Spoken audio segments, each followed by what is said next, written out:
আরিয়ান মধ্যবিত্ত পরিবারের বড় সন্তান। তার কাঁধে অনেক দায়িত্ব। বাবার শরীরটা ইদানিং ভালো যাচ্ছে না।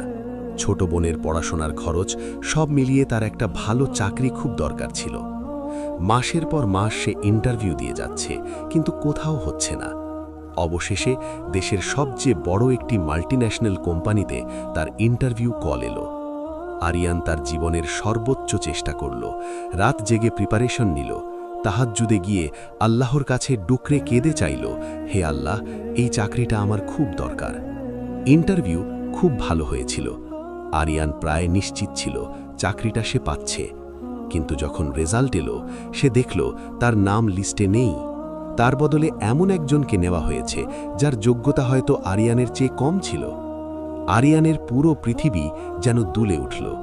সে বৃষ্টিতে ভিজতে ভিজতে বাসায় ফিরছিল। তার মনে হচ্ছিল আকাশটাও যেন তার সাথে কাঁদছে। সে বিড়বিড় করে বলছিল, আল্লাহ, আমি তো আপনার কাছেই চেয়েছিলাম, আমি তো কারো ক্ষতি করিনি, তবে আমার সাথেই কেন এমন হলো? সে এতটাই ভেঙে পড়েছিল যে তার মনে হচ্ছিল তার আর বাঁচার কোনো মানে নেই। বৃষ্টি থেকে বাঁচতে সে এক পুরনো মসজিদে ঢুকল। আসরের আজান হচ্ছিল।